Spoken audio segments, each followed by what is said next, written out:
I the only one thinking about this stuff? Creative thinking, recreational thinking. This is what I hope that I bring to you people tonight. The problem is the schools. The schools. They don't teach us how to be different. They teach us how to be the same. Right, guys? Gang? Girls? Remember school where you go to learn to communicate and all they say is no talking?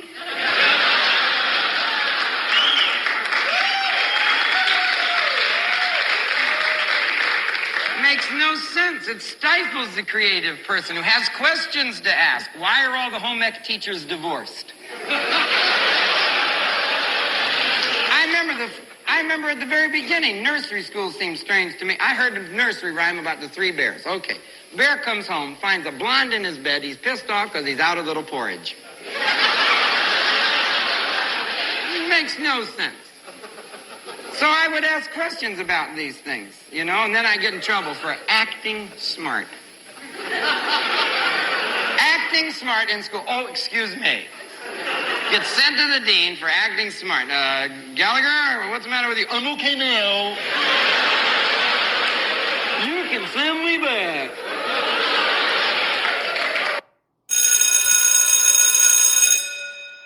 Good morning. It is Saturday, Enemies of My Country Saturday, December the 9th, and this is The True Conservative. Welcome to all the butchers, bakers, and candlestick makers out there. I'm Ron, your host, and the only true conservative in the United States today. So today, after the Serenity prayer and the patriotic song of the day, we will have no free lunch, rules for radical conservatives, rules for retrogrades, rules for patriots, Bishop Mari, and the enemies of my country. All that and more, much more, when I come back.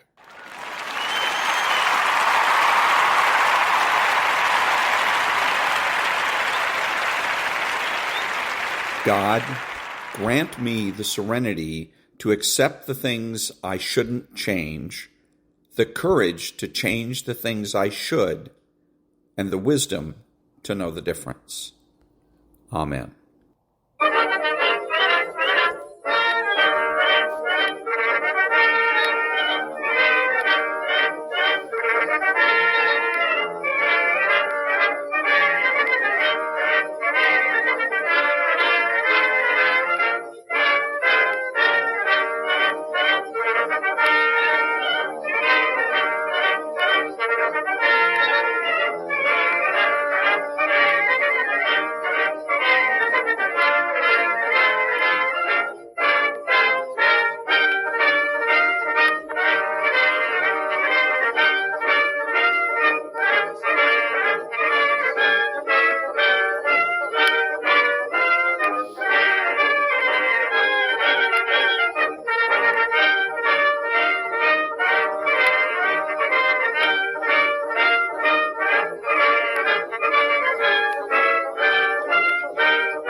Thank you. And now there's no free lunch. 250 Economic Truths by David Bahnsen. Economic control is not merely control of a sector of human life which can be separated from the rest. It is the control of the means for all our ends. and whoever has sole control of the means must also determine which ends are to be served, which values are to be rated higher and which lower. In short, what men should believe and strive for. F.A. Hayek. I can think of no greater impediment to the cause of human flourishing than to grant to the state authority over how we accomplish what we set to accomplish as a society. Some would say that worse than giving the state the power over the means is the power to select the ends themselves, to set the actual agenda. But the fact of the matter is that once you grant the state control over the means, you have given them control over the ends, inevitably and inseparably. This has crushed the cause of human flourishing, as the purpose of mankind has been distorted in what has been an entirely foreseeable chain of events. And that was There's No Free Lunch by David Bahnsen. Back in a minute.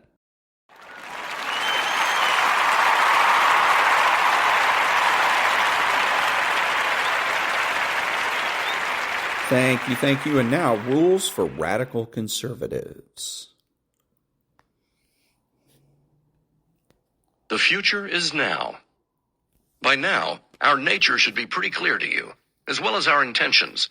I mean, surely you can't be as stupid as you look and act. Surely there must be some innate animal cunning behind that doofus exterior. Some angle you're playing concealed behind the Pochomkin village of your silly Midwestern accents and seemingly trusting natures. My friends and I pretend to like you, pretend to accept your wholesome all-American virtues as the norm. But at root, we think you're a bunch of racist schmucks, at once foolish and sinister, dedicated to resisting the brave new world we have planned and almost ready for you. This is how we have framed the argument, and thus framed you as well. Because it is inconceivable for us to view any set of facts or circumstances other than through our Marxist prism of race and class. We naturally assume that's the way you see things too. So what if you don't? By our lights, you're guilty as charged. But this cocksure certainty that we have all the answers, as supplied by Marx, Engels, Lenin, Derrida, Foucault, Marcuse, and Evan Thomas, is also our Achilles heel. This, as David Mamet might say, is how you're going to get Capone. Not by pulling a gun when we pull a knife, or by putting one of ours in the morgue after we've delivered one of you to the tender mercies of a single-payer healthcare system. Well, okay, that too. You can't win if you won't fight, and we've grown a little rusty since our salad days back in 1968.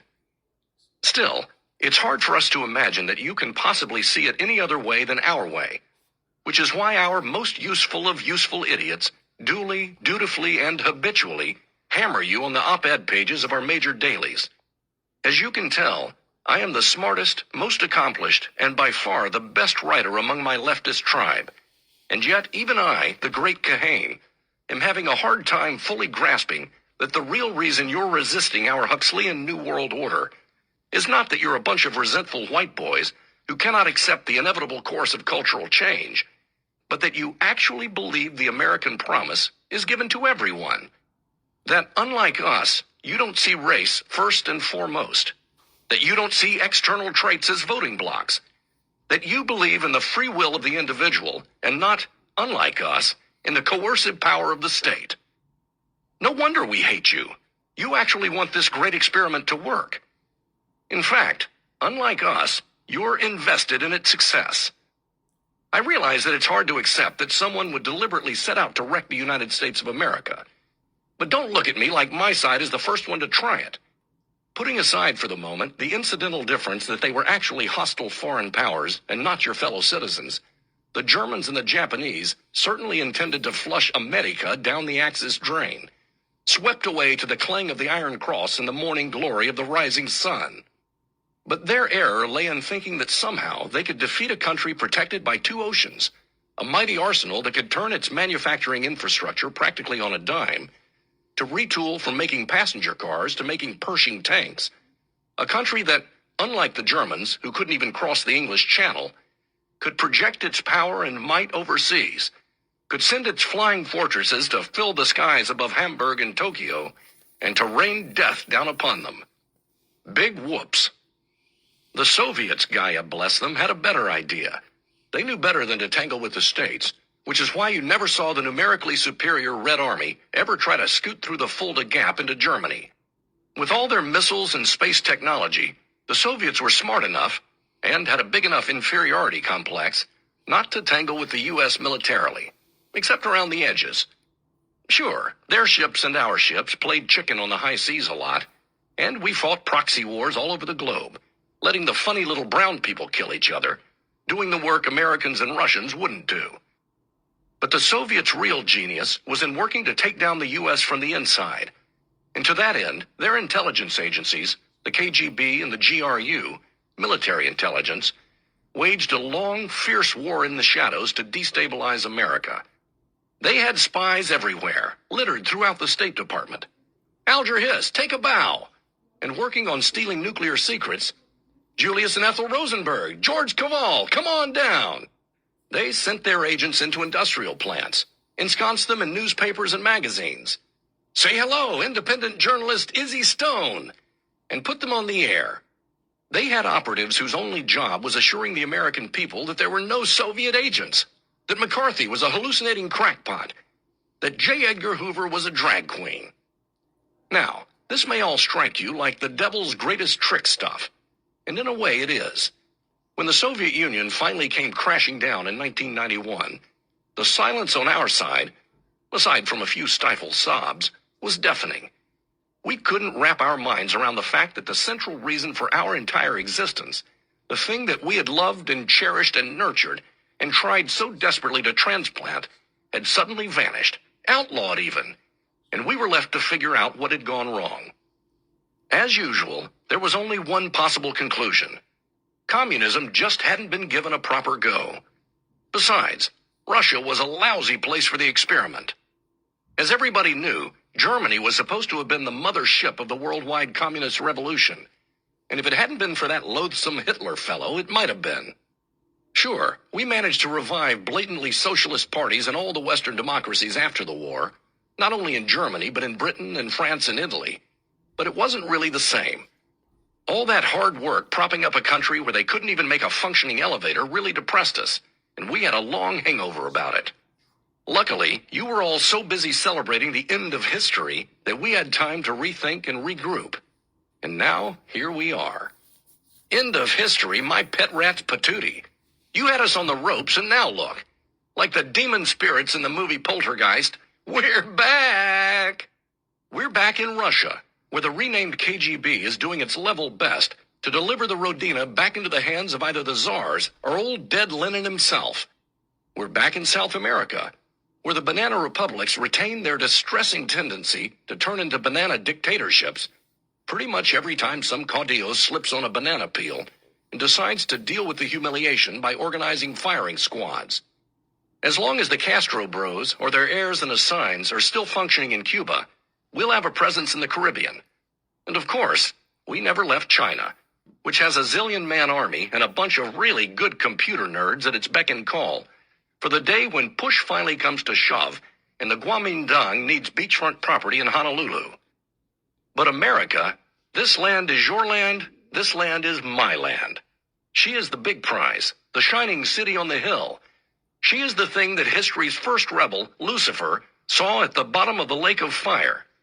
Forget Adam and Eve and the rest of humanity. We don't really care about them.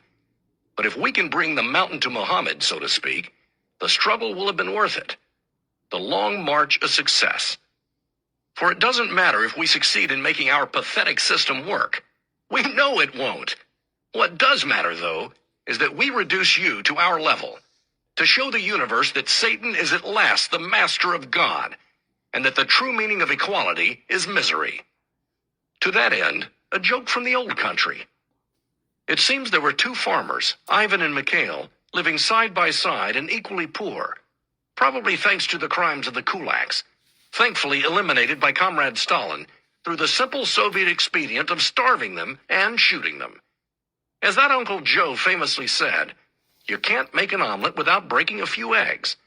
And the Soviet Union in the 1930s was some kind of socialist souffle, let me tell you. Anyway, Ivan and Mikhail have everything in common. They sleep on straw pallets, have dirt floors in their rude homes, and their wives pull the plows in between delivering babies in the fields. Then one day, something terrible happens. Ivan gets a cow. Don't ask me how, it's a fable. Almost immediately, his life totally changes. No longer does Irina, his wife, have to pull the plow. They have milk and cheese. They breed the cow, and suddenly they have meat. On the black market, they sell one or two of the calves and manage to hoard a little money, for which they should have been shot, but that's another story. The transformation is amazing. Ivan is thrilled. Mikhail is devastated. All their lives they have been equal, the way good Soviet men should be. They had nothing, and nothing is what they shared equally. You could not have asked for a purer expression of true communism. As Mikhail watches Ivan's lot improve, he seethes. He complains to the local Soviet, but there's nothing they can do, because even in the USSR, it's not against the law to have a cow. Mikhail briefly considers reporting his friend to the Cheka, but finally decides against it. After all, he's not a bad man, just a poor man. Finally, in utter desperation, he does something he'd almost forgotten how to do. He prays. One night while his wife Ludmila is sleeping, reaching back into a long-suppressed wellspring of Russian Orthodox religiosity, he gets down on his knees and beseeches God. Please help me. Ivan and I have always been equal. And yet now, for some unfathomable reason, you have smiled upon my neighbor, and he has prospered. I have always tried to be a faithful communist, and though I have fallen short of my duties to the state through human failings, I have never failed to believe and respect the fundamental teachings of Marxism-Leninism. All my life I have striven to be a good atheist and not believe in you. But now, I humbly come to you directly. Please, God, hear my prayer. Please make us equal again. For a moment, all is silent. Then, to his utter amazement, a voice emerges out of the clouds, a voice that only he can hear. Mikhail, says God, your prayers have been answered. You shall be made equal again. Mikhail leaps to his feet in disbelief. A look of transfigured radiance plays across his noble Slavic peasant features. He cannot believe his good fortune.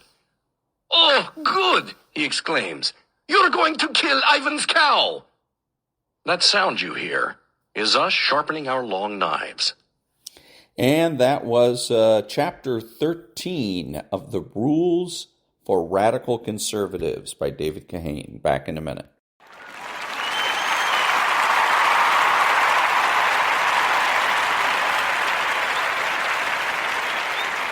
Thank you. And now, Rules for Retrogrades. Rule 22. Do not ingest the poison pill of conventional wisdom. General Patton once observed, if everybody is thinking alike, then somebody isn't thinking. What has come to be viewed as safe and irrefutable wisdom, namely that cache of platitudes uncritically imbibed by the baby boomer generation in their own time and then mechanically regurgitated by them as sacred truth, a one-size-fits-all miracle balm for all situations, is really a roadmap for how to be outfoxed by radicals and lose the culture in just a few short years. As sanctimonious as the boomers have been in doling out their empty bromides, the critically thinking retrograde must be equally diligent in rejecting them. Why the boomers are comfortable scolding retrogrades for not closely adhering to their losing set of rules of engagement is anyone's guess. Consider this. In just a couple of decades, from the 1960s to the 1970s, America's culture was successfully co-opted and transformed by a loud minority of strung-out radicals, while conservative boomers, hamstrung by their ill-conceived sensibilities, offered mere token resistance, giving way at every turn.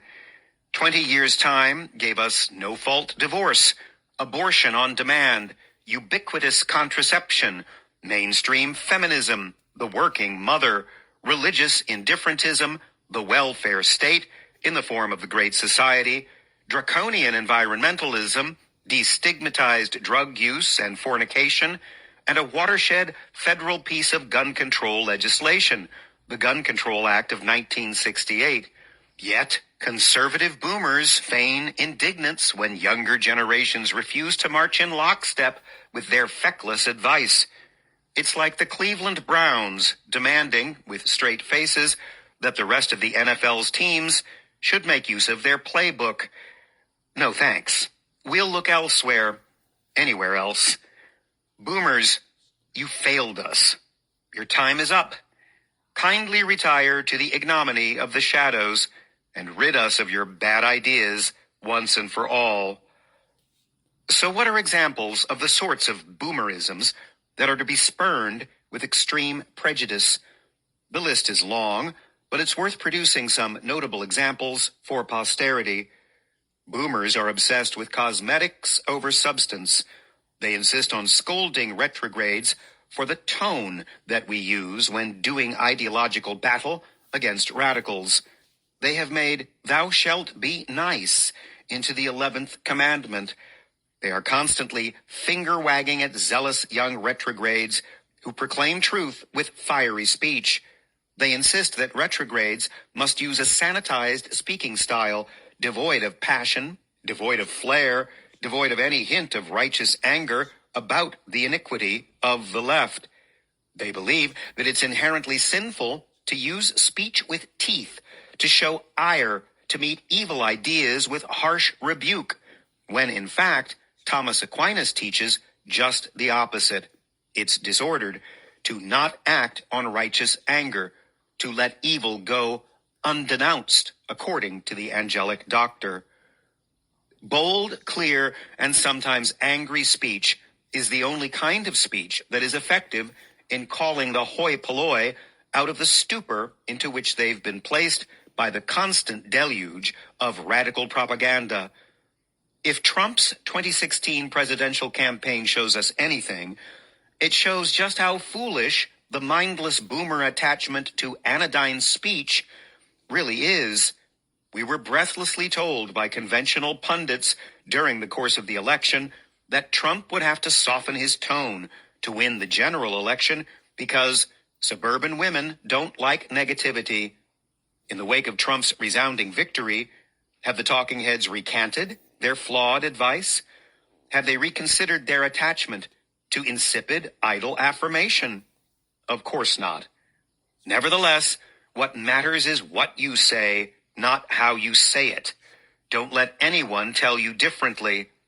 The biblical prophets and the apostles were caustic at times in delivering the good news when the occasion called for it, when the actions of their flocks occasioned stern rebuke. Don't let pusillanimous boomers convince you that there is an inherently sinful tone. There isn't. What matters is substance. Style is prudential and individual. The mystical body of Christ has many parts. Some of us are called to be the killer T cells. Perhaps had the boomers delivered more Jeremiads in their own time, we would have been spared rampant societal cancers like abortion, feminism, and divorce. Another self-evidently flawed boomerism is that peaceability is inherently virtuous, that peace is an end in and of itself. Cowards never admit their cowardice. They always cloak it in the extravagant garb of magnanimity. When boomers have sounded the call for retreat on a whole slew of pressing cultural and political ideas, they have always couched their decision to stop fighting settled cultural battles in a slavish commitment to national unity and peace. But as Christ himself tells us, peace isn't to be embraced at the expense of justice. It is for this reason that he announced that he came to bring not peace, but a sword. Not only is it not virtuous to roll over and accept radical victories in regard to fundamental cultural questions, such as the protection of life, the preservation of marriage, and the unchecked expansion of a runaway federal government, it's actually sinful. But boomers have declared that their lack of fight on bellwether issues is actually noble. Don't be deceived. Fighting isn't inherently sinful. Sometimes it's sinful not to fight. Perhaps the most noxious boomerism, the one most stridently and priggishly espoused, is that it's inherently wrong to pronounce moral judgment on others. It has been said that an insufficient amount of Christianity is more dangerous than no Christianity at all. The campaign against judging others is proof of this. Sitting on their high horses, boomers have ripped out of context and weaponized one of the few Bible verses that the lukewarm actually know, to the detriment of Christ and his church, truth, and Western culture. Where Christ exhorts, "Judge not that you be not judged," he's certainly not telling us to refrain from labeling certain agents and actions as good and others as evil.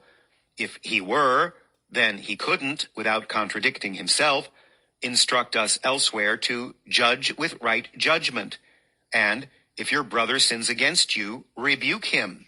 What Christ is telling us is to not presume to condemn others, pronouncing definitive judgment on the eternal destination of their souls, since this is God's prerogative.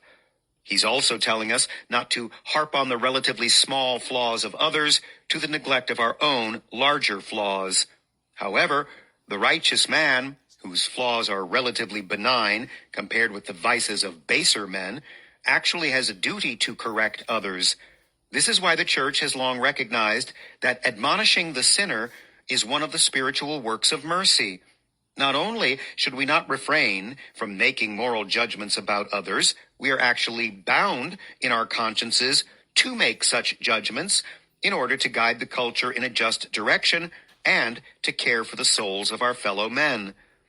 One must affirmatively distinguish what is good from what is evil in order to know what to do and what not to do, to know what to vote for and what not to vote for, to know when to celebrate and when to fight, and to know who is good and who is bad. To deliberately abstain from making moral judgments about agents and actions is to embrace moral relativism, the arch-heresy of heresies, the denial of objective truth itself. While it is impossible to, here, compile a plenary list of the various and sundry false platitudes that together constitute the platform of conventional wisdom, one should be guided by the rule, common sense is not so common. Whatever advice is rendered to the retrograde, he must take pains to examine it carefully before heeding it. No rule is to be considered beyond reproach, save those reflecting the eternal moral law. We must therefore be inquisitive of the track record of every dispensary of advice. If he is reciting the playbook of an unsuccessful era, we must be firm and loud in our rejection of his ideas. To draw from an axiom that is based on truth, it is insanity to do the same thing over and over again while expecting a different result. If we do not allow ourselves to be quagmired by sacrosanct tropes from the past, we have a better chance of winning back the culture of the future. Think critically and stay sharp. Never be content to be part of the herd. And that was Rule 22 from the Rules for Retrogrades, 40 Tactics to Defeat the Radical Left by Timothy and David Gordon. Back in a minute.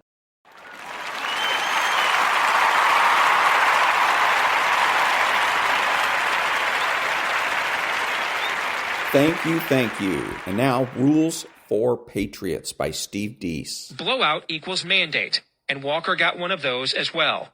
Now it's up to Walker to honor that mandate, and if he does, he can probably be president of these United States one day if he wants to be. Now contrast Walker's booming with Tim Pawlenty's bust. Pawlenty was also elected governor of a traditionally blue state, and did some good things, though none of them nearly as bold as Walker did taking on the government sector employee unions that are at the core of the Democrat Party base. After serving 2 terms as Minnesota governor, Pawlenty ran for president.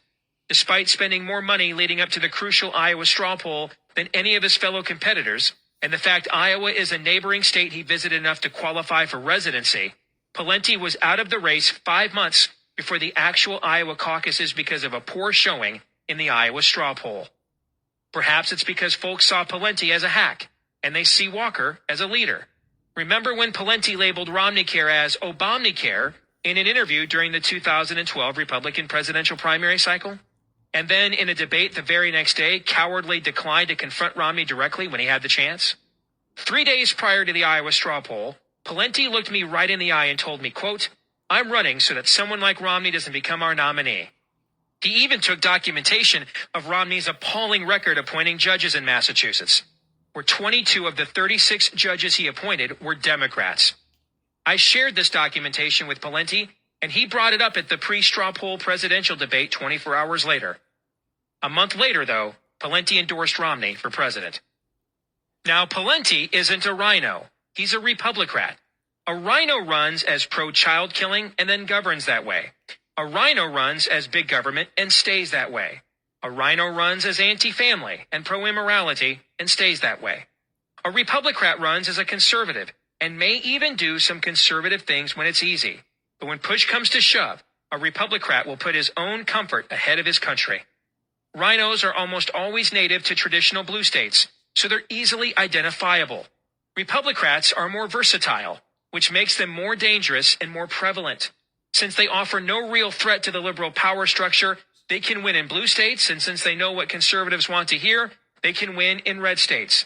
Former Congressman J.C. Watts once told me, conservatives are in danger of devolving from a movement to an industry, and the closer we come to that happening, the more Republicans will roll off the assembly line of the machine. Republicans are a cancer that is metastasizing and eating away at the conservative movement and taking the country down with them. They act as human shields between us and the statists, because when we take a stand, it reveals their own cowardice and duplicity.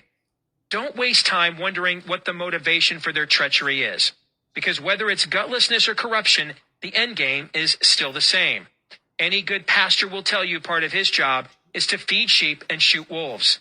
Sheep are some of the most naive creatures on the planet and will walk right into a slaughter if they don't have a shepherd. They are in need of constant care, discipling, mercy, and tending. Wolves, however, are pure predators. When wolves are allowed among the sheep, they devour the sheep. The most dangerous wolves of them all are the ones in sheep's clothing, or the treason within Cicero once described. All of us, including our politician, makes mistakes as either sheeps or wolves. Some of our elected officials are decent public servants who just make mistakes because nobody's perfect. They would be sheep. You can tell if they're sheep because they either don't know any better, or when confronted with the right path, they acknowledge they were on the wrong one. For example, during the 2012 presidential cycle, I was impressed with the way Newt Gingrich was willing to speak openly and be held accountable for his past adultery and failed marriages. Whenever it came up on the Iowa caucus campaign trail, I never once saw him try to avoid the subject or act like there were bigger things to talk about in the campaign. He even did an interview on my show the week before the 2012 Iowa caucuses with Donald Wildman of the American Family Association addressing the topic once more. I met several of his family members who were willing to vouch for the positive change in his life. And I'm always suspicious of men trying to sell you on them as a leader when their own families aren't around and don't seem publicly invested in what they're doing, because these are the people that know them best. I also talked to people like Pastor Jim Garlow in San Diego, who had spent some time personally discipling Gingrich in recent years. However, a wolf not only doesn't know the right path, he doesn't want to know. A wolf has no intention of being anything other than a wolf. Sure, for a time he might dress up like Grandma to fool Little Red Riding Hood, but sooner or later, the claws will come out. An example of this would be Mitt Romney. People have asked me for years why I'm so hard on his past betrayals of conservative orthodoxy when Ronald Reagan was once pro-child killing and gave us no-fault divorce. The difference is Reagan openly discussed his mistakes and failures and didn't try to cover them up. In fact, what Reagan once said the greatest regret of his political career was signing the first no-fault divorce law in America. Another sign of true repentance is when someone feels the responsibility to act on their newfound conviction and make up for past mistakes. Reagan wrote the powerful book Abortion and the Conscience of a Nation to defend the moral conviction he once opposed, and was the originator of the so-called Mexico City policy that prohibited the U.S. government from exporting child killing beyond our shores. This humility and transparency from Reagan inspires integrity in others. I'm not saying Reagan was a saint, because he wasn't. He was just a man. A good man doesn't have to be perfect, but he does have to be consistent, meaning over the long haul of his life, you may see ups and downs, but overall, you see long obedience in the right direction. Unfortunately, supporting Romney cost others their credibility. To this day, Romney remains unrepentant as he flip-flops with impunity and continues to lie and distort his liberal record as governor of Massachusetts. Like signing Romneycare and its taxpayer-funded abortions for just $50 a kill, free for low-income women. He signed that into law after his alleged pro-life conversion, like failing to sign the Susan B. Anthony or Personhood USA pro-life pledges during the 2012 presidential campaign. And like a bad rash, Romney keeps coming back. Like Michael Myers or Jason Voorhees in a cheesy 80s slasher flick, he cannot be stopped. Like the character Milton Wadhams in the 90s cult classic Office Space, he refuses to accept his firing. Romney is Rasputin. They fed Rasputin wine and cakes laced with cyanide, and that didn't work. They shot Rasputin, and that didn't work. They beat him to a pulp, even removing his penis, according to legend, and that didn't work. They couldn't get rid of Rasputin until they bound his body and threw him into an icy river. By no means am I suggesting we treat Romney the same way. I'm simply suggesting that some people just can't seem to take a hint. You'd think that after you were rejected despite spending 5 years and a sizable chunk of your and others' fortunes to win the presidency, not to mention taking every side of each issue, you might come to the conclusion you're not wanted, especially given how quickly your base was willing to move on to the future the nanosecond after you lost. But some mosquitoes refuse to be swatted away. The GOP establishment's latest master plan that backfired reemerged after his election loss to, quote, assert himself as a party elder. Whatever the Sam Hill that means. Normally, elders are men of wisdom, vision, consistency, and substance. Since Romney is none of those things, he apparently fits right in as an elder in today's dazed and confused Republican Party. See, in today's Republican Party, it's the loser who gets the spoils. Jimmy Carter may gallivant around the globe as an international man of mystery, but he's not been considered a serious player in Democrat Party politics since the embarrassment that was his presidency.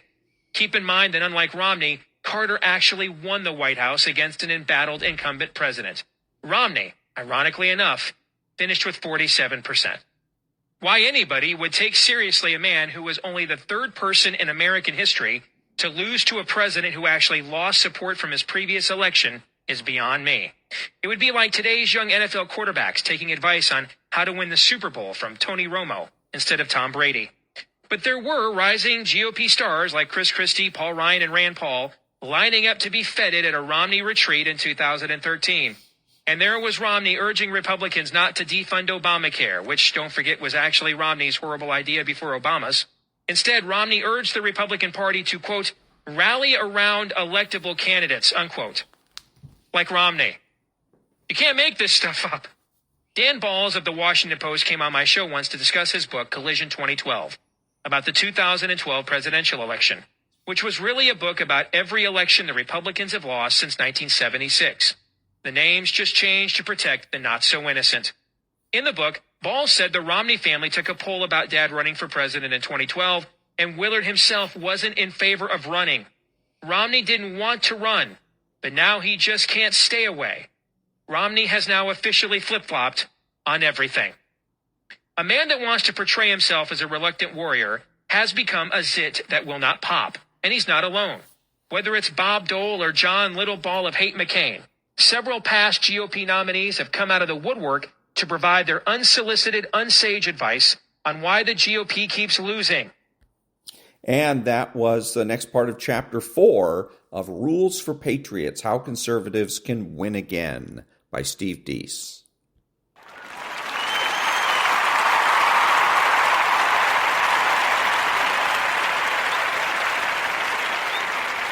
Thank you. And now, Bishop Mari.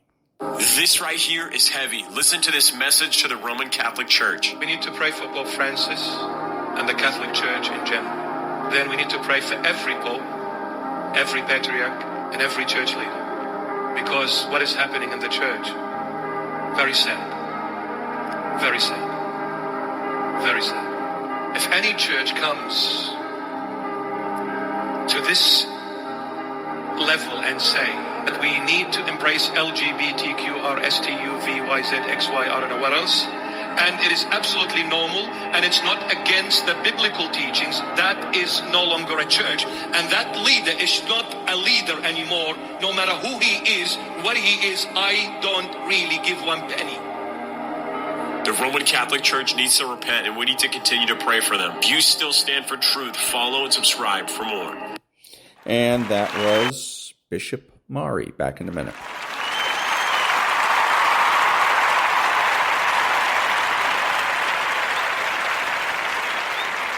Thank you. Now a little bit of Squawk Box. Obviously, that sounds like you're saying that one side of the aisle just likes tax evaders and their friends are all rich and they don't want them to have to pay taxes. Is that what you're saying about Republicans that are against the funding of the IRS? Yeah, pretty much. Joe, I didn't make that point at all. What I said was that it scores as not paying not for what I thought. I don't the have any aid to friends. Israel. I think you had Senator Marshall on yesterday. You don't worry about weaponizing the IRS IRS again, Senator. You saw what happened. You remember, you were there for Lois Lerner, weren't you? Maybe you weren't. But do you dispute yes, I was. that the Obama administration weaponized the IRS like so many agencies seem to have been weaponized? If you had Patriot in your name, you were audited. Now, you put 80,000 new agents or whatever it is. You don't see any reason that some people might think that that's going to be intrusive and not get to the end result that we're looking for? So I'm playing this, again, the idea, these are people that pretend to be neutral. But this guy is what I call old fat guy, and then they got young skinny guy. Young skinny guy is Mr. Lefty, and old fat guy is the guy that has a tendency to move, go to the right, has a tendency to be Republican in his politics and conservative culturally. And so you notice also what he's doing here is he's exposing his bias without being overt about it, without coming out and saying, hey, I'm a Republican, I'm a conservative. Now, let me ask you this. What he does is he asks leading questions. He's asking leading questions. Don't you remember this? Don't you think it's this way? Don't you believe it should be blah, blah, blah? Are you telling me that you think the Republican Party is only looking to let tax cheats go, and that they're only protecting the rich? Again, asking leading questions, while at the same time trying to pretend that he's neutral, when as a matter of fact, he's not neutral. Nobody is neutral. And this guy they should declare their biases. Quit pretending you're neutral. And the other part of this is supposed to be a news program. And the reason that they're doing all of this stuff is for profit, not for our benefit, not for the benefit of their audience. They're not trying to inform their audience. People whine and complain about low information voters. Where are we supposed to be getting our information from? From sources like this. We're not supposed to go to social media, by the way. The squawk boxes of the world, they disapprove of that. Oh, no, because that's taking eyeballs off of their program. Their profits go down. They're not going to get bonuses and raises. They're not going to get rich. So, non-profit news now. Back in a minute.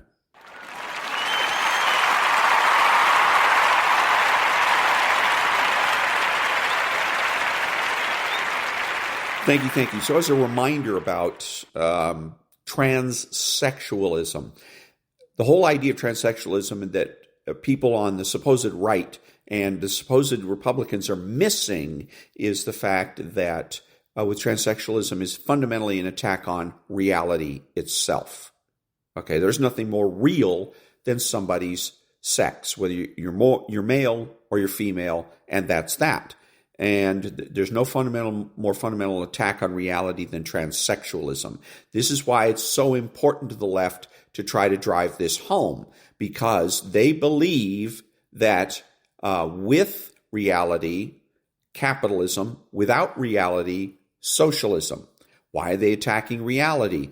The essence, and this is one of the big contributions Ayn Rand made to the intellectual arena, is the essence of reality. Is she got to essences. She talked about understanding and knowing essences of concepts. And the essence of reality is limits.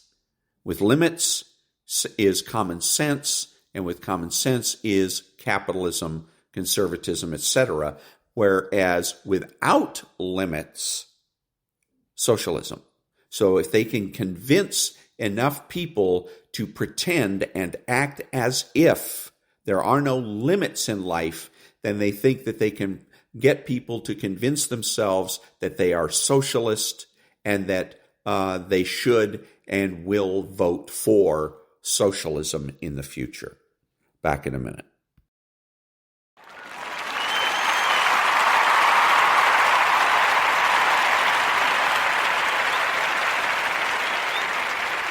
Thank you. A little bit of Maria Bartiromo.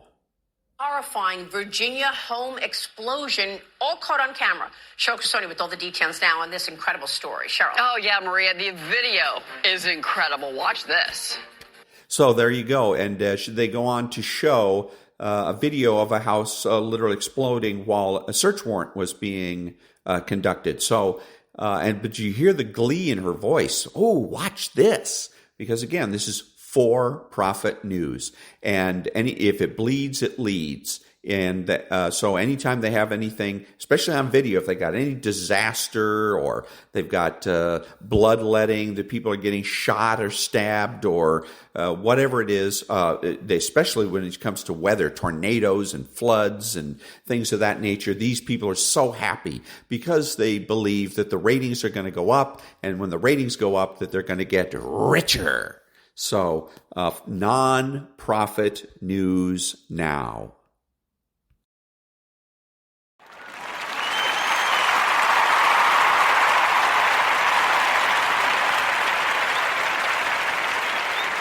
Thank you. And now, Stuart Varney's My Take.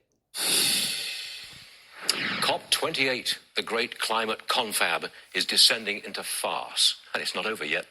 First, we had Sultan Al-Jaber, who is hosting the whole thing. He said, there is no science behind phasing out fossil fuels to limit global warming. Predictably, that caused uproar. UN Secretary-General Antonio Guterres said, we must have a total phase-out. Al Gore chimed in, claiming the Sultan is engaged in, quote, the most brazen conflict of interest in the history of climate negotiations, because he runs a giant oil company, planning a huge expansion of oil and gas production. King Charles III said fossil fuels threaten the existence of the planet. You know, he really shouldn't be putting the monarchy into politics. His mother, Queen Elizabeth, would never have done that. And then came the half-brother of Saudi ruler MBS. Asked about a phase-out, he said, absolutely not. His words. Yesterday, Al-Jaber went back to the podium and angrily denied ever saying there's no science, even though he said it on tape. They are now desperately trying to paper over their differences. Will the final communiqué call for an orderly and just phase-out of fossil fuels, or accelerating efforts towards phasing out, or just not mention fossil fuels at all? It's meaningless. They're trying to paper over their failure with platitudes. And John Kerry, watching his life's work go down the tubes, claims victory in the war on coal. One last point. If they can't agree on where to hold next year's COP29, by default, it goes to Germany, with none other than Sultan Al-Jaber as the president in charge of the whole thing all over again. Second hour of Varney, just warming up. And so, I don't know, I'm kind of I like it in a way. I like the fact that this guy came out and said, the Sultan came out and said that it's ridiculous. Matter of fact, he went so far as to say that if you want everything to go back to the Stone Age, you'll get rid of fossil fuels. So I'm glad that he said that. That makes me happy. I'm pro fossil fuels, so to speak. They're really can't be fossil fuels. There can't be that many fossils to create that much natural gas and that much oil and coal. There just can't be. Couldn't have been that many dinosaurs on the planet to supply that. So all of this material, all of this energy or potential power, but this energy has to be coming from somewhere else. But the point is that as far as I'm concerned, if it's brown, it's green. And anyways, I'm glad to hear. I'm sick and tired of King Charles. I'm sick and tired of the John Kerry. I'm sick and tired of the UN as a body, much less the UN Secretary General. So I'm sick and tired of those people. I'm damn glad to hear out of one of these climate conferences that somebody had the decency to state the truth. Back in a minute.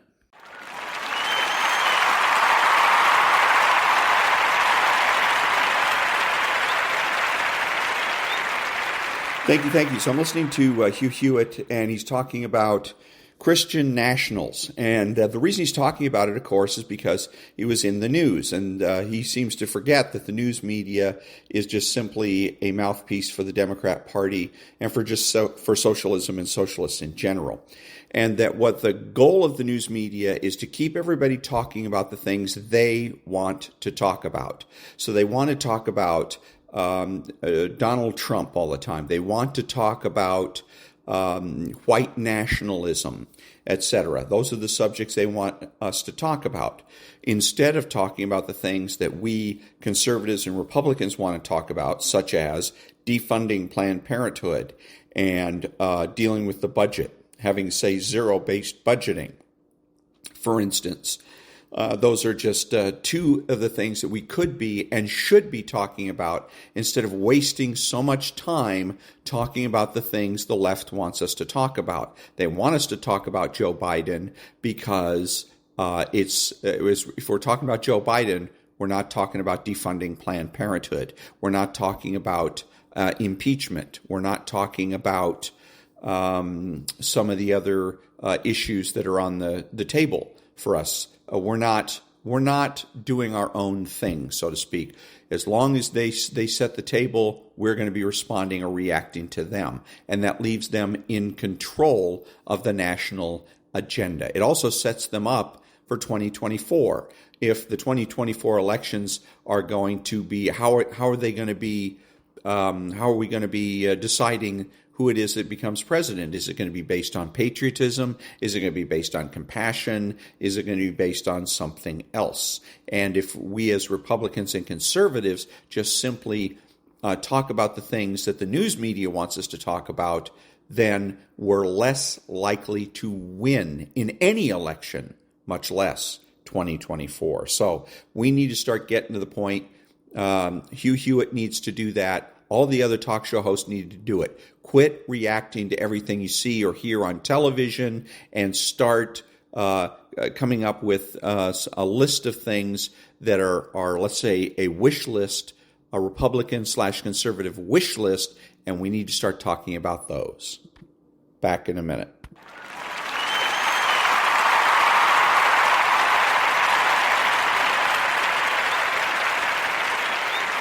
Thank you. And now, Stuart Varney's My Take. Where are the feminists? Where are the women's rights organizations? When it comes to the mass rape and torture of Israeli women by Hamas, they're nowhere to be seen. I just don't understand that. Please read Bret Stephens' column in the New York Times today. He spells out exactly what Hamas did. Now, I'm not going to read it out loud. It's just too gruesome. It is awful. Stevens quotes eyewitnesses to the brutality who appeared at a UN event. It's hard to read, let alone see and hear. And yet, UN Women, that's a group that supports women's rights around the world, took 8 weeks to say anything about the mass rapes, and then only to say they were alarmed. The National Organization for Women denounced rape as a weapon of war, but did not mention Hamas. Human Rights Watch has a lot to say about Gaza, but not a word about Hamas. And in Congress, Representative Pramila Jayapal described rape as a Hamas tool, which had to be balanced by what she called the outrages against Palestinians. Sure sounds like a justification for rape to me. It is women who were raped and tortured by Hamas on October the 7th. If women's groups' rights can't condemn it immediately and totally, they're failing in their mission. They need new leadership. They have lost credibility. Second hour of Varney just getting started.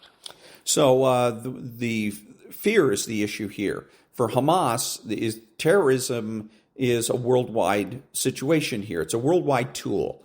The idea is to terrorize the entire planet. That's why they did all of the things that they did in Israel, all of the horrors, all of the barbarity, is to scare the crap out of everybody else, because Israel isn't scary. The United States is not terribly scary. Hamas is absolutely terrifying. They are the definition of terrorism. And that's why people are very, very guarded about what they say and don't say. One thing to be criticized in the New York Times or in the Wall Street Journal, it's another thing entirely to have some Hamas operative come along and rape you and then cut your head off. Back in a minute.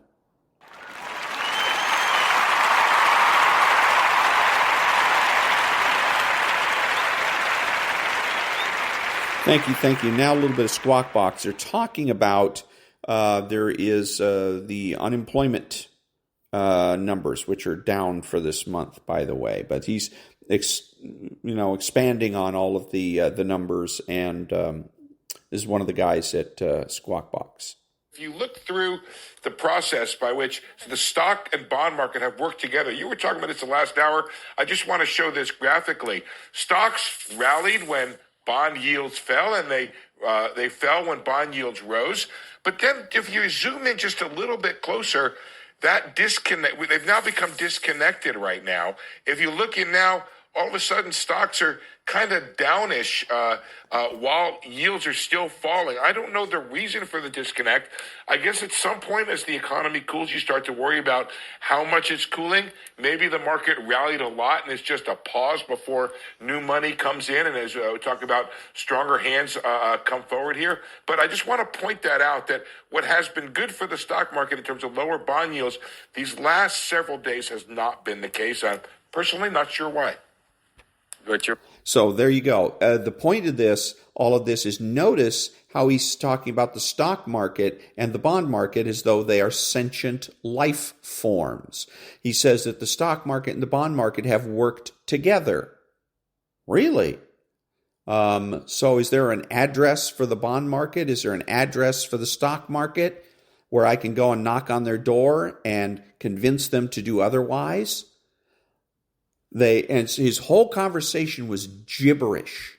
This is a guy that's supposed to have some education and supposed to know what he's talking about, and his whole conversation there was gibberish. And other than being able to inform yourself as to what's smart and what's stupid, and this conversation was stupid, it was of no value, because stock markets and bond markets are not sentient life forms. Sentient life forms, human beings, run those markets.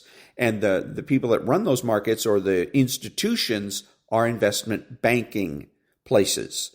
The big banks are the ones that make the moves. They buying bonds and stocks in the tens of thousands, hundreds of thousands. They're the ones that move the market. Okay, so if he wants to talk about how the investment banks have moved stocks, and basically what happens anyways is if money is coming out of stocks, it's going somewhere. Where are the banks putting their money? Are they putting it in CDs? Are they putting it just in cash? They get into a money market account, which is also referred to as parking your money. Or are they putting the money into bonds? Are they putting money into currency? Are they putting money into gold? Are they putting money into... So it's not just a question of where the money is leaving, but where is it going? And this is the biggest failure of Squawk Box and shows like Squawk Box. They don't look at the markets that way. They say, oh, the markets are up. Oh, the markets are down. Well, there's more to the markets than just the S&P 500, the Dow Jones Industrials, and the NASDAQ. Much more. There's more. The Dow Jones has industrials. It also has a utilities index. They have all kinds of indexes. So does the S&P. So there's also the Russell 2000. So Squawk Box is doing us a giant disservice here. And really, they're being really stupid when they do as he has just done and act as though these markets are sentient life forms and they move themselves. Back in a minute.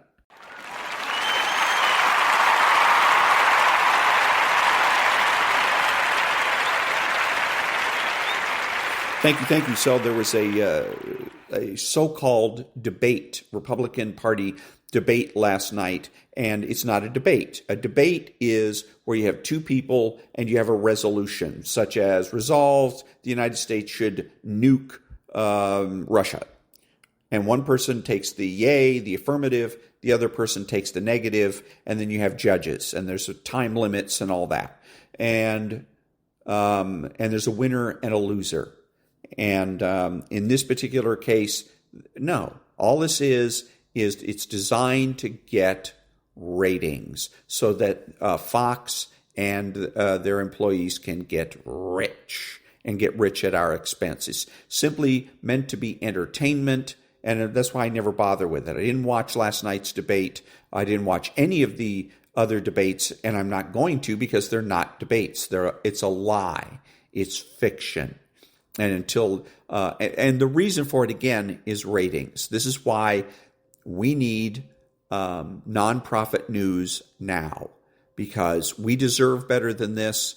The same politicians that are on the stage are going to complain later on about uninformed voters. And whose fault is that? Fox, OANN, Newsmax, etc. All of those organizations are the ones that are supposed to be providing us with news, not with fiction, not with entertainment, but with news. Non-profit news now.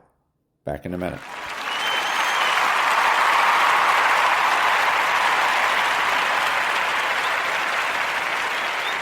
Thank you. And now, Stuart Varney's My Take. And now this. The president's very bad week just got worse. 40 White House interns signed this letter to the president. I'm quoting now. We heed the voices of the American people and call on the administration to demand a permanent ceasefire. We will never forget how the pleas of the American people have been heard and, thus far, ignored. That is a revolt from within the White House. This comes right after a defeat in the Senate. His attempt to get money for Ukraine and Israel went down to defeat because he wouldn't change border policy. And that came on the day when a record number of migrants crossed the border, 12,000 in one day. Hold on, there's more. A new low for his approval rating. A poll from CNN, no less, showed it dropped to 37%. Plus, he's now firmly linked to Chinese money through Hunter Biden when he was vice president. He's facing impeachment. And then there's the contrast with his principal opponent. Donald Trump looked sharp in his town hall with Sean Hannity. He forcefully said on day one he would close the border and drill for oil. There is no force, no vigor in Biden. And on energy and the border, he's lost. After a week like this, the Democrats must be, shall we say, alarmed at the very least, because he's sinking on every front. And at 81 years of age, he has neither the energy nor the policies to rebound. Second hour of Varney just getting started. And so, again, two things here. First of all, with vis-a-vis the president, I'm ashamed of President Biden. I'm ashamed of his administration, everybody in it. I'm ashamed of the United States of America for voting this guy in it. I'm ashamed of Biden's wife and his sister, who are supposedly his principal advisors. And I'm ashamed of democracy, to be honest with you. If this is the best that democracy can do, then perhaps we ought to rethink our system of government. And then as far as his popularity is concerned, that's one of the things that we got to remember, is that all of this in a democracy and in a voting system is based on popularity. It's not based on merit. It's not based on smarts. It's not about the person's smartest or most honest or has the best grades or whatever. It's a popularity contest. And that's probably the biggest weakness of our system. Back in a minute.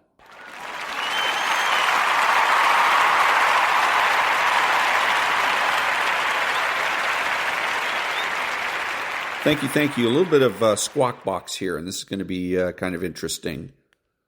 They're coming across now, up 0.4, 1/10 hotter than expected on month over month, and up 4% exactly as expected on year over year. And last month, 4.1 comes down to 4%. 4% really is the low water mark there on earnings going back to June of 2021 when it was 3.9. So earnings going down could be potentially less inflationary as we feed on higher wages when we look to higher inflation. But the drop in the unemployment rate is probably what merits discussion. And very quickly, 62.8 on participation rate. 62.8 is back up a bit. We dropped it down to 62.7. 62.8 is the high water mark. You have to go back all the way to February of 2020 to find a higher participation rate. That truly is something to celebrate. Back to the panel. So the thing that makes this interesting is where he's getting the information. And where he's getting the information, they've said this before, he didn't say it here, but he's getting all this information from the Biden administration. He's getting it from the Labor Department. So here you are. Think about this for a second. Last, the election, the 20, let me see, he was elected in 2022.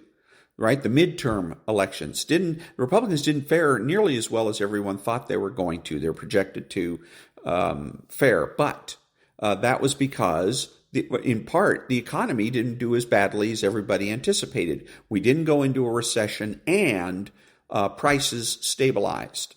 Inflation stabilized. The price for gas went down.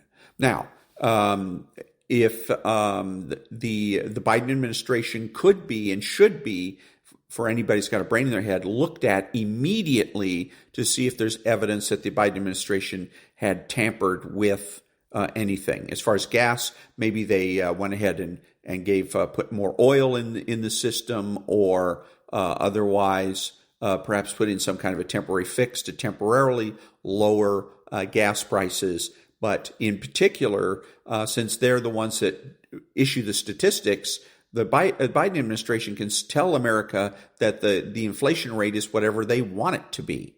If they want to come out with statistics to say the inflation rate has dropped, they can do so. And who's going to say no? The guy on Squawk Box? No. So when it comes to the election, and they don't want Republicans to get in office, they just fudge the numbers so that everything looks better, because supposedly people vote with their pocketbook. If the economy's bad, they throw people out. If the economy's good, they stay the course. And what we had in 2022 was a more or less stay the course. The Republicans came in office, but not much of a majority in the House, and certainly no majority in the Senate.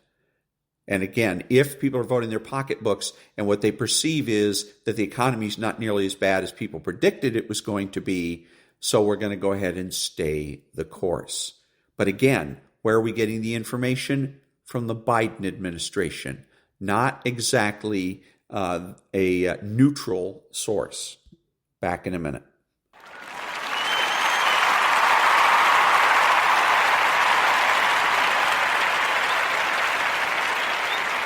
Thank you. And now, Stuart Varney's My Take.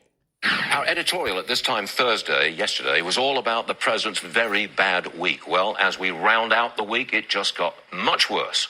The president's son, Hunter, has been indicted on tax charges in California. This will unfold as the 2024 campaign fires up. It's obviously not something any candidate wants, but that's what President Biden now faces. The indictment tells a sordid tale. Hunter earned $7 million from a Ukrainian energy company and a Chinese private equity firm. He spent it on sex, drugs, and rock and roll, but he didn't pay tax. There's influence peddling here. There is corruption here. A parallel investigation is going on to the president himself. He may be impeached. Biden angrily dismissed Hunter's corruption charges, calling them lies. He has consistently said he was not involved in his son's business dealings, but investigators have found very clear links. Biden's approval rating this week sank to a low of 37%. He's underwater on every single major issue. He is losing the support of key constituents. Democrats know deep down that he is not going to be the president for another 5 years. So I'm wondering if Hunter's indictment might convince senior Democrats or his family to go to him and say, it's time to move aside. How they do it, how they deal with Kamala Harris, I don't know. The Hunter charges, though, may be the last straw. Second hour of Varney just getting started. So, again, with this situation, I'm of two minds. First of all, I'm happy because I don't like Joe Biden. He's the liar in chief. He has lied his way to a 30-year plus political career, lied his way to the vice presidency, lied his way to the White House, and now he thinks that he's going to go ahead and bluff his way to a second term. So I don't like him. I don't like his administration.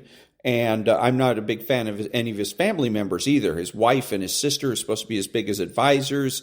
I've got to be the ugliest people in the United States of America. And Hunter's a crook. I mean, there's all the evidence stacks up that shows that Hunter is a crook. So I don't like any of them. So the idea that Hunter is finally going to get his due, maybe, I mean, an indictment is one thing, but we'll see whether or not he actually gets prosecuted and whether or not he actually gets any serious punishment for it. But at least it's a step in the right direction. So I am happy about the fact that he has gotten indicted on that from that perspective. I don't like him. I don't like his father. I don't like his family. I don't like the administration. But on the other hand of this not only reflects poorly on them as the Bidens, but it reflects poorly on the United States. And that's where I feel sad. It reflects poorly on the United States. It reflects poorly on voters, on all the people, the 75 million people that voted for Joe Biden, and it really reflects poorly on democracy. We're running around the world trying to promote democracy and get rid of dictatorships, and there's going to be a lot of people in a lot of countries that are looking at us and saying, why bother? Back in a minute.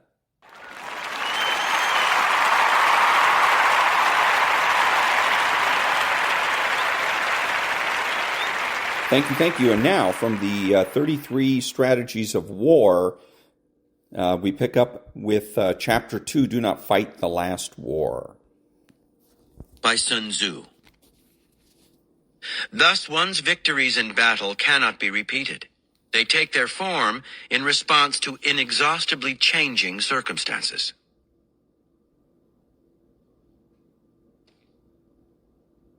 Keys to Warfare.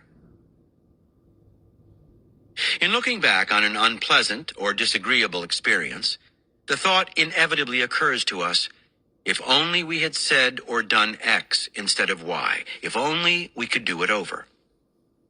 Many a general has lost his head in the heat of battle, and then looking back, has thought of the one tactic, the one maneuver that would have changed it all.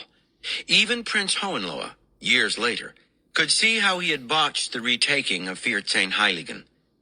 The problem, though, is not that we think of the solution only when it is too late. The problem is that we imagine that knowledge is what was lacking. If only we had known more. If only we had thought it through more thoroughly. That is precisely the wrong approach. What makes us go astray in the first place is that we are unattuned to the present moment, insensitive to the circumstances. We are listening to our own thoughts, reacting to things that happened in the past, applying theories and ideas that we digested long ago, but that have nothing to do with our predicament in the present. More books, theories, and thinking only make the problem worse. Understand, the greatest generals, the most creative strategists, stand out not because they have more knowledge, but because they are able, when necessary, to drop their preconceived notions and focus intensely on the present moment. That is how creativity is sparked and opportunities are seized. Knowledge, experience, and theory have limitations. No amount of thinking in advance can prepare you for the chaos of life, for the infinite possibilities of the moment. The great philosopher of war, Karl von Clausewitz, called this friction, the difference between our plans and what actually happens. Since friction is inevitable, our minds have to be capable of keeping up with change and adapting to the unexpected. The better we can adapt our thoughts to changing circumstances, the more realistic our responses to them will be. The more we lose ourselves in predigested theories and past experiences, the more inappropriate and delusional our response. It can be valuable to analyze what went wrong in the past, but it is far more important to develop the capacity to think in the moment. In that way, you will make far fewer mistakes to analyze. Think of the mind as a river. The faster it flows, the better it keeps up with the present and responds to change. The faster it flows, also the more it refreshes itself, and the greater its energy. Obsessional thoughts, past experiences, whether traumas or successes, and preconceived notions are like boulders or mud in this river, settling and hardening there and damming it up. The river stops moving. Stagnation sets in. You must wage constant war on this tendency in the mind. The first step is simply to be aware of the process and of the need to fight it. The second is to adopt a few tactics that might help you to restore the mind's natural flow. Re-examine all your cherished beliefs and principles. When Napoleon was asked what principles of war he followed, he replied that he followed none. His genius was his ability to respond to circumstances, to make the most of what he was given. He was the supreme opportunist. Your only principle, similarly, should be to have no principles. To believe that strategy has inexorable laws or timeless rules is to take up a rigid, static position that will be your undoing. Of course, the study of history and theory can broaden your vision of the world, but you have to combat theory's tendency to harden into dogma. Be brutal with the past, with tradition, with the old ways of doing things. Declare war on sacred cows and voices of convention in your own head. Our education is often a problem. During World War II, the British fighting the Germans in the deserts of North Africa were well trained in tank warfare. You might say they were indoctrinated with theories about it. Later in the campaign, they were joined by American troops who were much less educated in these tactics. Soon, though, the Americans began to fight in a way that was equal, if not superior, to the British style. They adapted to the mobility of this new kind of desert combat.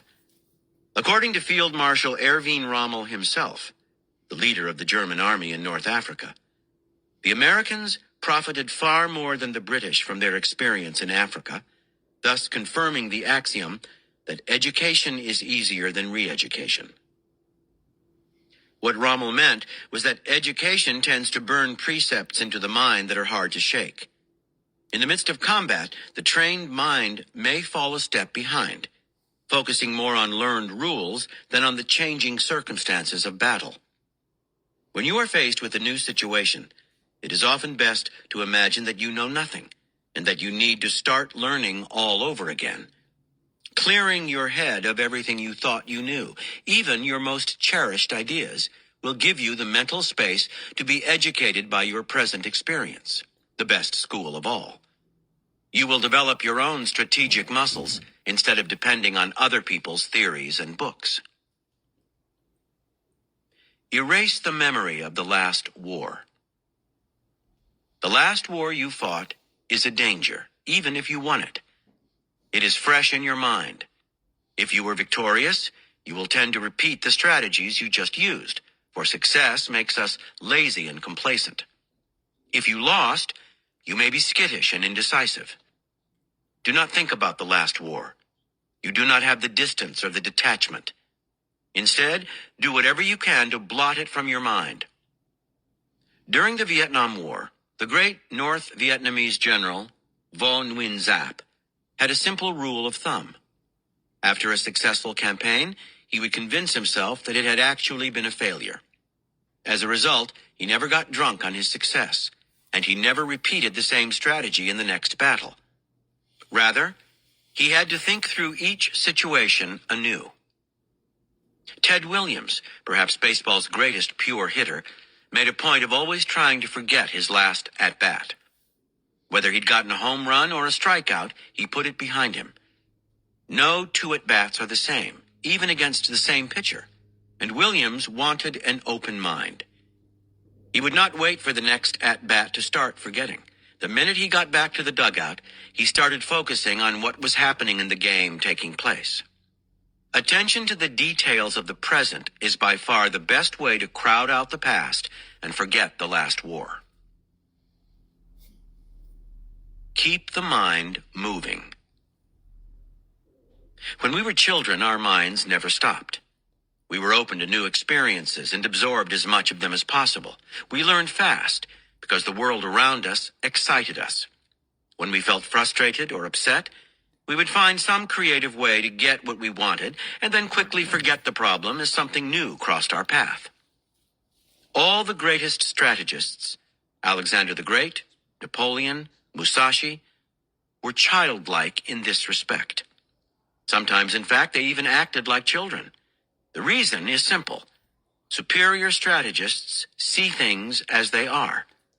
They are highly sensitive to dangers and opportunities. Nothing stays the same in life, and keeping up with circumstances as they change requires a great deal of mental fluidity. Great strategists do not act according to preconceived ideas. They respond to the moment, like children. Their minds are always moving, and they are always excited and curious. They quickly forget the past. The present is much too interesting. The Greek thinker Aristotle thought that life was defined by movement. What does not move is dead. What has speed and mobility has more possibilities, more life. We all start off with the mobile mind of a Napoleon, but as we get older, we tend to become more like the Prussians. You may think that what you'd like to recapture from your youth is your looks, your physical fitness, your simple pleasures, but what you really need is the fluidity of mind you once possessed.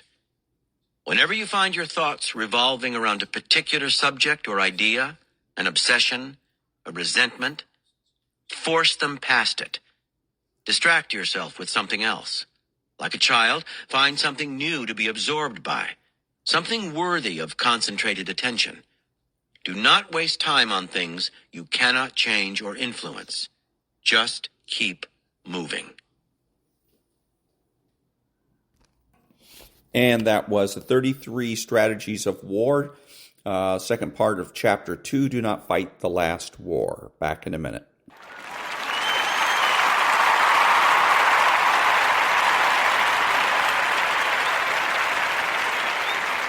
Thank you. And now Chapter 20 of The Enemies of My Country by Jason Casper. 20. Cancer rested his hand on the door handle, and I gave him a nod. He swung it open and stepped aside, and I slipped into the room with my barrel raised, cutting right, to find a largely open space as Cancer entered behind me and moved to the opposite corner.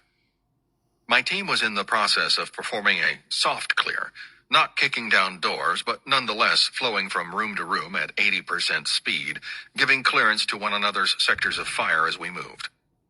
Until we'd gotten eyes on every space in the building, our security was a matter of assumption. That was the dilemma of our situation. Too much paranoia, and we'd still be cowering in the desert outside our initial target, waiting for nightfall to bring a helicopter for exfiltration. Too much audacity, however, and we'd wander into a trap. But the building was unoccupied aside from us and the tall Syrian man who'd quite willingly let us in. A man Elias introduced as a friend in Zaranj. The man procured a chair from the corner and dragged it to the center of the room. Munasib? Elias gave a curt nod. Nem, shukran, jazlan. Riley and Worthy entered a moment later, half dragging the overweight ISIS logistician between them. Throwing him down into the seat, they began applying flex cuffs to bind his arms and legs to the chair. When they'd finished, Cancer spoke without me saying a word. Doc, race gun, make sure the trucks are ready for emergency exfil and go post security. We need to make sure none of those bastards followed us back here. Make sure Nazar doesn't run off while you're at it, and send an angel. Riley and Worthy swept out of the room. Turning to Elias, I said, Go ahead. Ask him where the cargo was headed.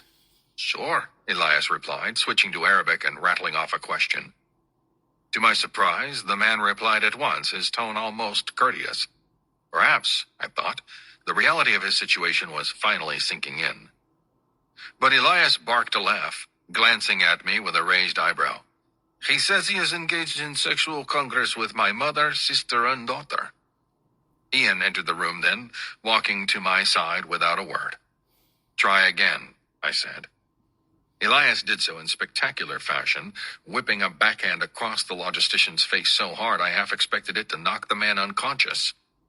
But instead, the logistician responded by summoning all the saliva he could muster and spitting it at Elias, who sidestepped the stream.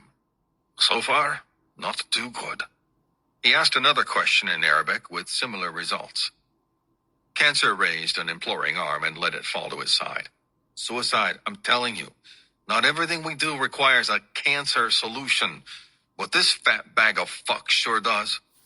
Elias nodded. He is correct. Someone like this man requires more encouragement. I shook my head. We're not going to treat him like an animal. No, Elias agreed. We will not. Because animals will not do what these people will do. You must treat them not like men, not like animals, but what they are. He looked to the man as I waited for some conclusion to his statement.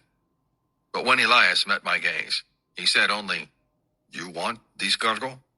It gets further from your grasp each minute we spend waiting here.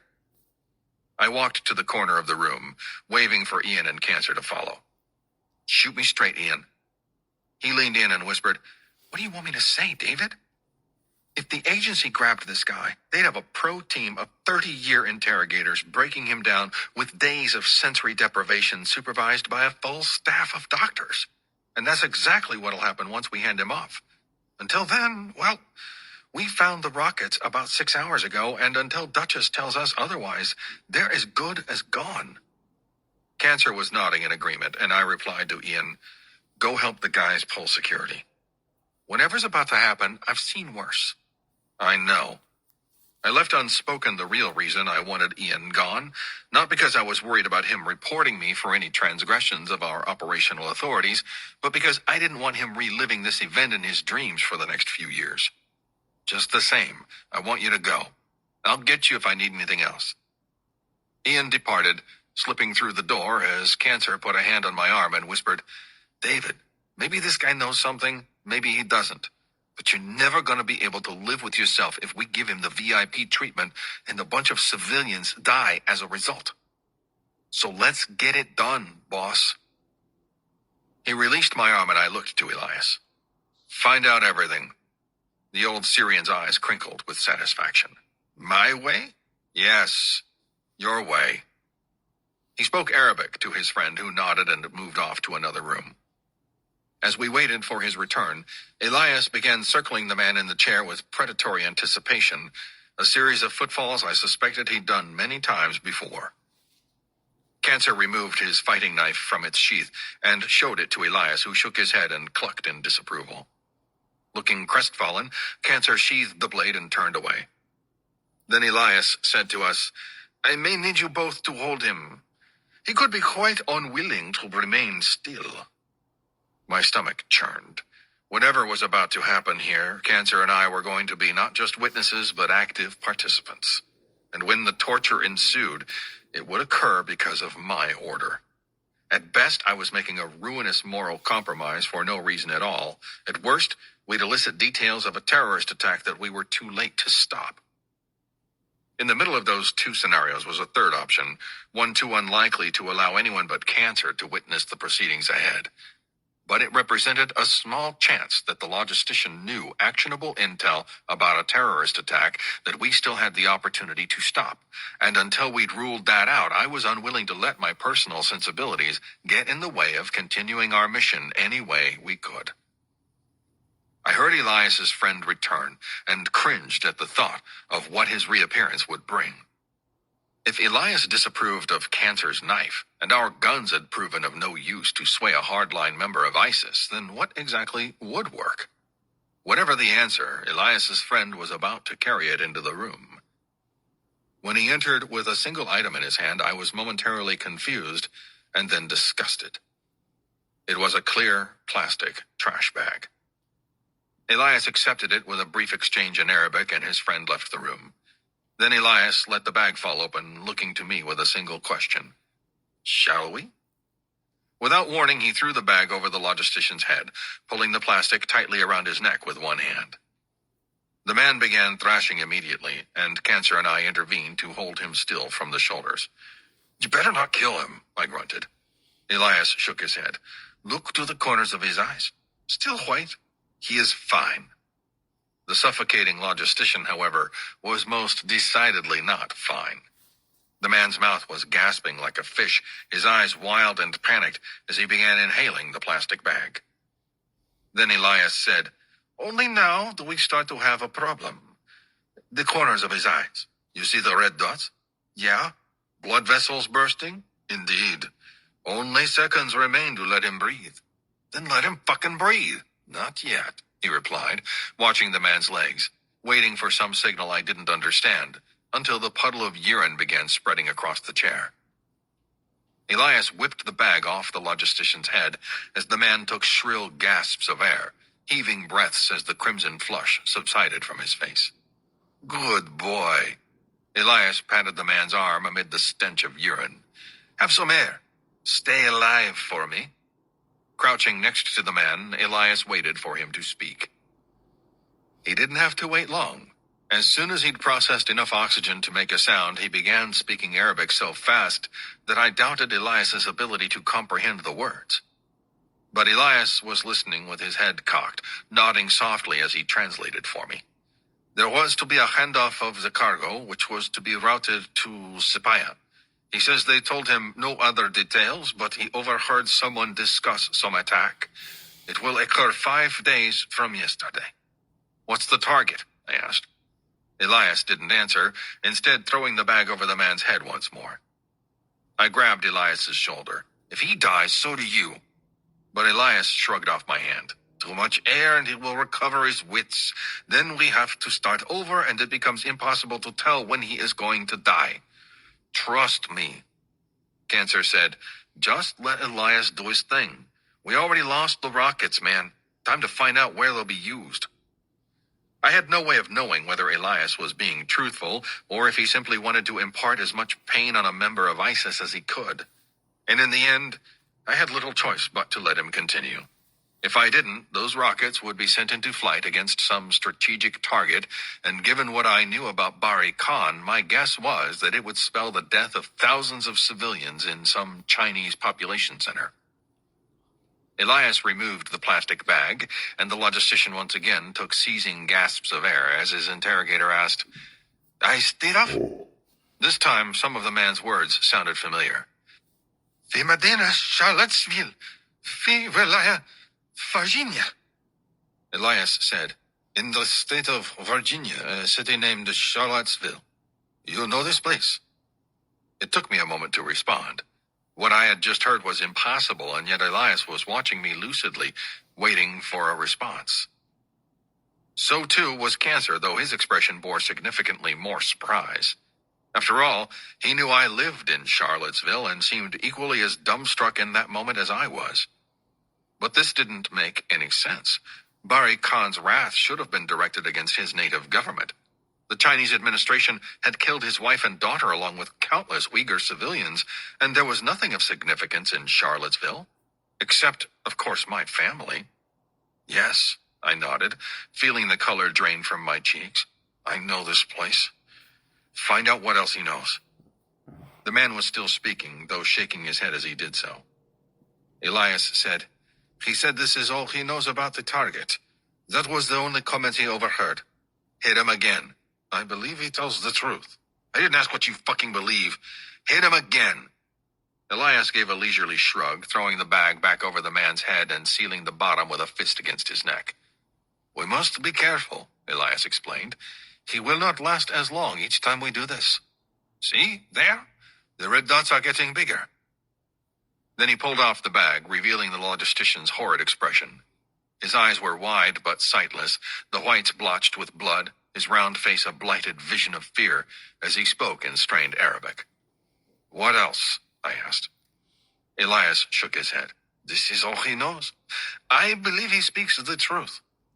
I turned to Cancer. "Let's get him gagged and ready to move." It wasn't Cancer who responded, but Elias, his voice alarmed. "Move where?" "Sapaya. He's coming with us."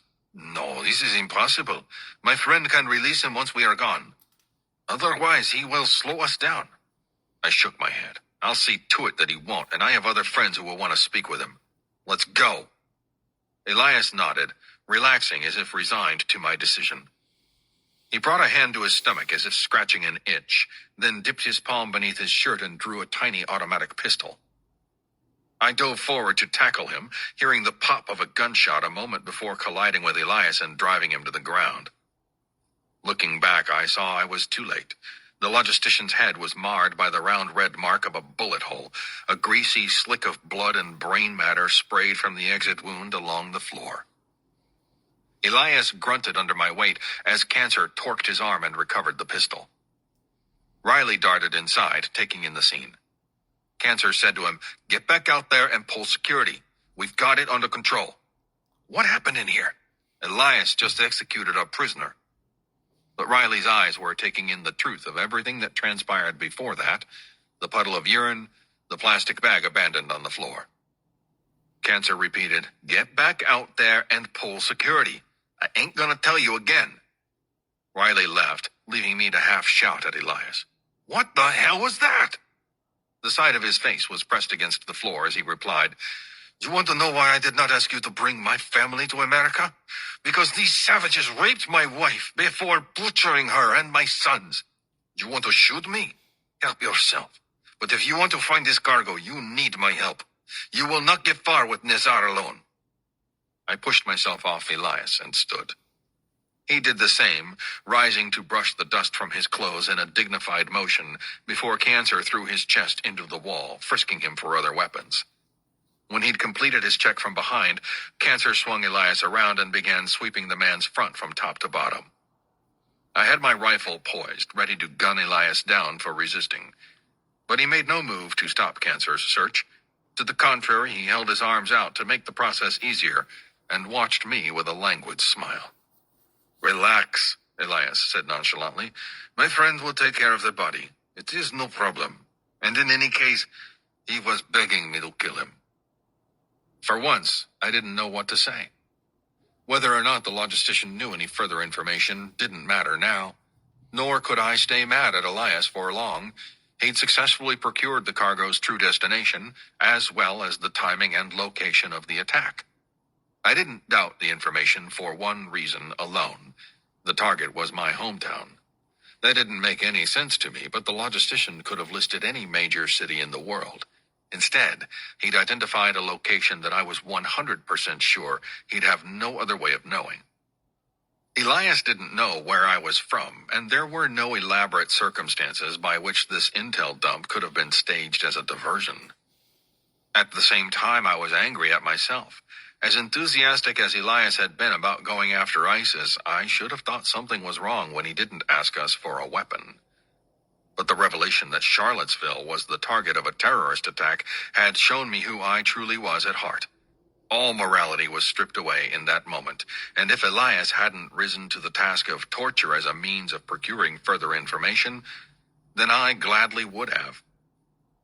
As I took in my last view of the dead logistician, blood and brain matter leaking from the hole in his skull as he sat in a pool of his own urine, the resting place of his final moment, I honestly didn't give a shit. Of all the likely terrorist targets across the globe, what were the possible chances that a Uyghur separatist, backed by seemingly extensive ISIS resources, would choose Charlottesville, Virginia? The odds had to be in the millions, and it should have occurred to me then that the circumstances in which we'd found ourselves had transcended any possible coincidence. Cancer took a step forward and gave my shoulder a hard shake. "Forget about it, boss. We'll get to the bottom of this. Nothing's happening to your family while I'm around, okay?" Without waiting for a response, he spun toward Elias with the grace of a ballet dancer, producing his Marlboros and holding them out to him. "Starting to like you, pal. Here, keep the pack. But surprise me one more time, he growled, and you're going to think the logistician got off easy. And that was Chapter 20 of The Enemies of My Country by Jason Casper. Back in a minute.